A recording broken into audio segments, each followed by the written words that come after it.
Baik, saya akan menjelaskan aplikasi yang telah kami buat, yaitu aplikasi menyimpan resep yang kami beri nama Cook It. Saya Olivia Tepung akan menjelaskan tampilan dan juga fungsi login dan register dari aplikasi yang kami buat. Di sini jika belum punya akun, kita diarahkan untuk tekan daftar sekarang. Halaman ini menggunakan judul "Buat akun baru". Di bagian atas terdapat ilustrasi karakter berbeda yang sedang memegang alat makan serta elemen makanan kecil lainnya untuk memperkuat identitas aplikasi kuliner. Untuk mendaftar, pengguna diminta mengisi 3 informasi utama agar proses registrasi tetap cepat. Di bagian nama lengkap, kita masukkan nama kita. Setelah itu kita masukkan email juga.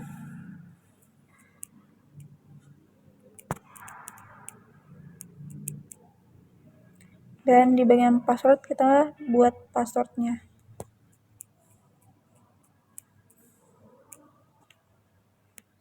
Setelah itu kita tekan daftar.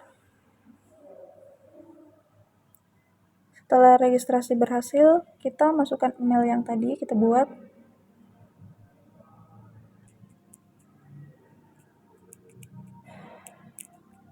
Dan juga passwordnya.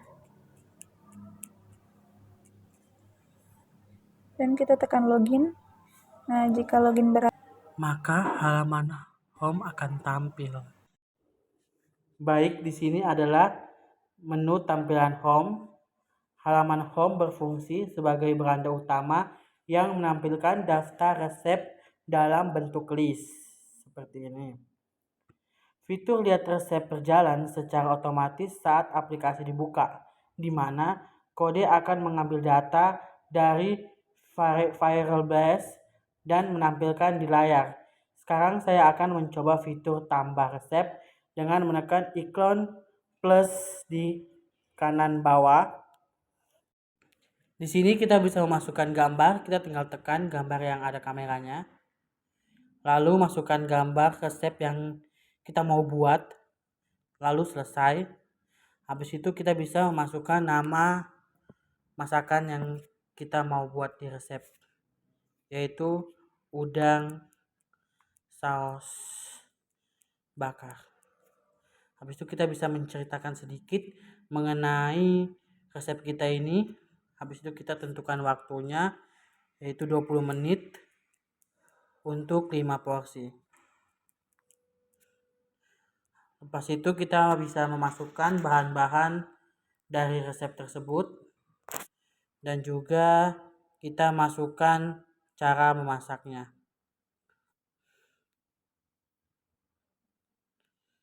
Jika sudah, kita simpan.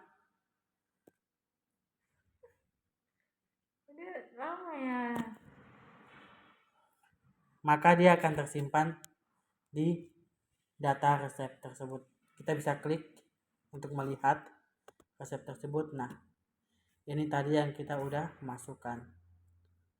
Baik, di sini saya akan menjelaskan mengenai fitur edit.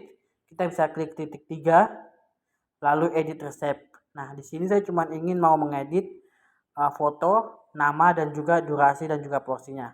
Kita bisa klik lagi, masukkan foto yang kita inginkan, dan di sini kita bisa tulis roti Merauke.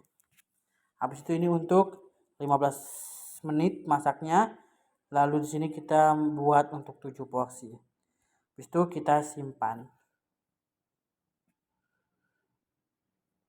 Nah, maka dia akan terubah. Lalu juga ada fitur yaitu untuk hapus resep yang kita ingin hapus. Tinggal kita klik titik 3.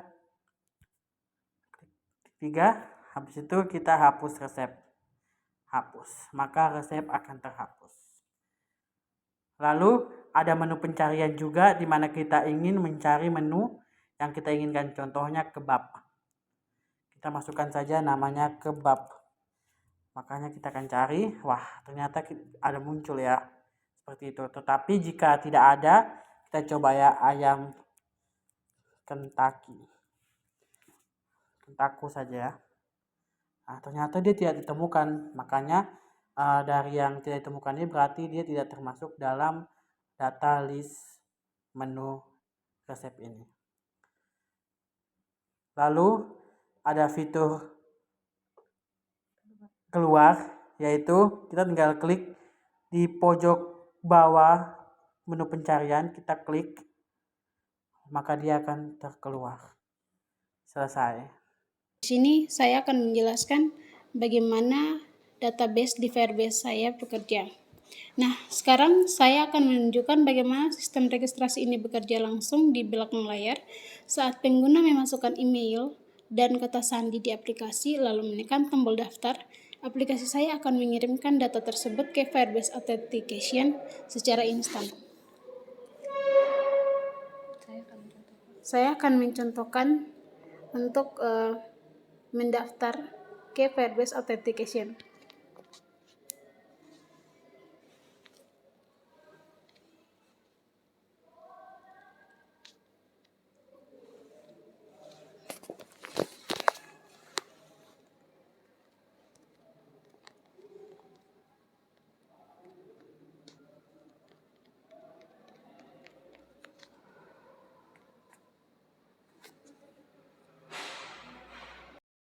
Proses pendaftaran berhasil, data pengguna tersebut akan langsung muncul secara otomatis di dashboard Firebase pada bagian tab user. Nah, ini akun user yang baru saya daftarkan tadi. Nah, dengan adanya tampilan di konsol Firebase ini, saya sebagai pengembang bisa memantau siapa saja yang sudah memiliki akun di aplikasi resep saya secara nyata dan aman tanpa harus mengelola server sendiri. Baik, itu saja yang ingin saya sampaikan. Terima kasih. Nah, setelah kita mulai database pengguna di bagian authentication, sekarang kita beralih ke dapur penyimpanan yaitu Firebase Real-Time Database. Nah, di layar ini teman-teman bisa melihat bagaimana data resep disimpan dalam bentuk struktur yang rapi. Setiap kali pengguna menambah resep baru di aplikasi, data tersebut akan langsung terbang dan muncul di sini secara otomatis tanpa perlu kita refresh halamannya. Data ini disimpan berdasarkan user ID yang kita bahas tadi. Jadi di bawah satu user ID akan ada kumpulan resep milik pengguna tersebut seperti nama masakan, bahan-bahan, hingga cara membuatnya. Baik, di sini saya akan mendemokan bagaimana real-time database yang sudah saya jelaskan tadi bekerja. Sekarang saya akan mencoba mengedit resep yang ada pada aplikasi saya. Nah, di sini saya akan mencoba mengedit salah satu resep yaitu kebab. Nah, di sini saya akan menambah kebab Dina.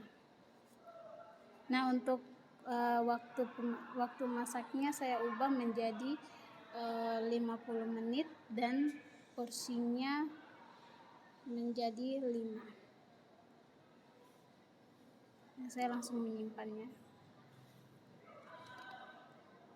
Nah, tadi teman-teman bisa melihat notifikasi yang warna orange tadi. Oke, sekarang kita lihat bagaimana tampilan real-time database kita berubah setelah kita melakukan edit resep pada aplikasi kita tadi. Nah, tadi saya mengedit nama dari kebab menjadi kebab Dina dan juga durasi masak dari 30 menit ke 50 menit dan juga saya merubah porsinya dari 4 ke 5. Oke, selanjutnya saya akan mengetes fitur hapus database. Di sini saya akan menghapus pada salah satu resep yaitu kebab Dina. Nah, saya akan mengklik hapus resep. Nah, di sini ada pop-up menanyakan yakin hapus kebab Dina dan saya akan mengklik hapus. Nah, dapat dilihat jika pengguna akan mengetes fitur hapus database. Di sini saya akan menghapus pada salah satu resep yaitu kebab Dina. Saya klik hapus resep. Nah, di sini ada pop-up menanyakan yakin hapus kebab Dina dan saya akan klik hapus. Nah, dapat dilihat jika pengguna menekan tombol hapus, maka akan langsung muncul notifikasi pada real-time database bahwa data resep yang tadi telah dihapus telah hilang dari database. Bisa kita lihat di sini sudah tidak ada lagi resep kebab Dina. Jadi begitulah real-time database pada Firebase bekerja. Kenalkan, saya Sri Johar Manika dengan NPM 2023-57-2010-66. Di sini saya akan memaparkan mengenai struktur pengembangan aplikasi Cookit. Nah, penjelasan ini akan mencakup dua bagian utama. Pertama, ada konfigurasi sistem atau build system yang menjadi fondasi aplikasi. Kemudian yang kedua, implementasi kode sumber atau source code yang mengatur logika serta fitur-fitur di dalam aplikasi ini. Konfigurasi pertama saya akan menjelaskan di bagian lift.version. Nah, di sini adalah cara modern di Android Studio untuk mengelola dependensi secara terpusat. Nah, jika teman-teman lihat di bagian version ini, kita menentukan semua angka versi library yang digunakan seperti ada Kotlin dan juga versi AGP yang digunakan. Nah, dengan cara ini, jika kita ingin memperbarui versi library, kita cukup mengubahnya di situ tempat saja. Nah, di bawahnya version kita bisa melihat libraries dan juga plugins. Nah, di sini kita memberikan nama alias untuk setiap library agar bisa dipanggil dengan mudah di bekas Gradle lainnya tanpa perlu menuliskan nomor versinya berulang kali seperti itu. Nah, kemudian ada bagian settings. Nah, di sini berkas ini berfungsi sebagai pengaturan awal saat project pertama kali dimuat. Nah, di sini kita menentukan dari mana Gradle harus mengambil library-library tersebut, yaitu melalui repository Google dan juga Maven Central. Dan di bagian bawah kita ini menegaskan bahwa nama project kita adalah Cookit dan juga memiliki modul utama yaitu app.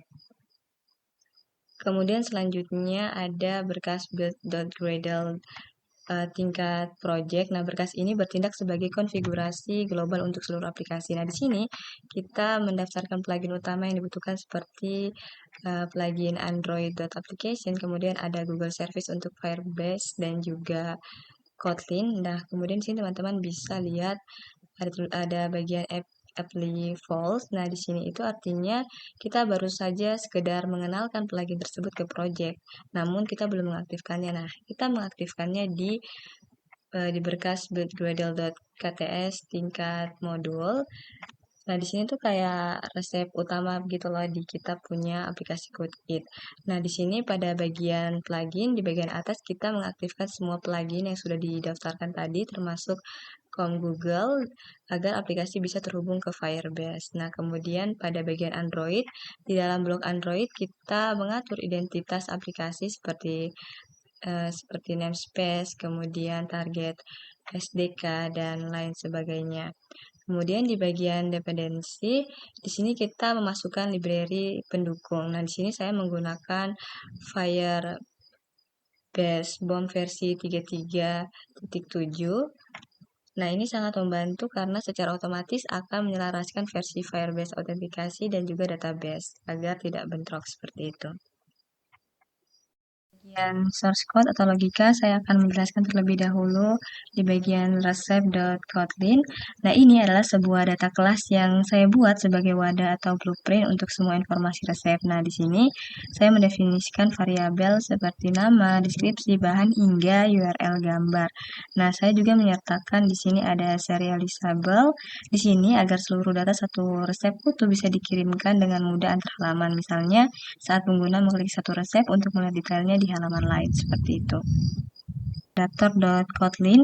Nah, jika dilihat di bagian import, di sini saya menggunakan android.util.base64. Nah, apa itu base64? Secara sederhana, base64 adalah cara untuk mengubah file gambar atau binar menjadi teks biasa atau string. Nah, karena di Firebase itu menyimpan gambar database dalam bentuk teks, maka di file ini teks tersebut harus diterjemahkan kembali agar bisa menjadi gambar yang bisa dilihat pengguna, seperti itu. Nah, adapter ini berfungsi sebagai jembatan antara data dari Firebase dengan tampilan daftar atau list di aplikasi. Nah, di dalam file ini saya menggunakan onCreateViewHolder. Ini untuk menyiapkan layout tiap kartu resep dan ada juga onBindViewHolder.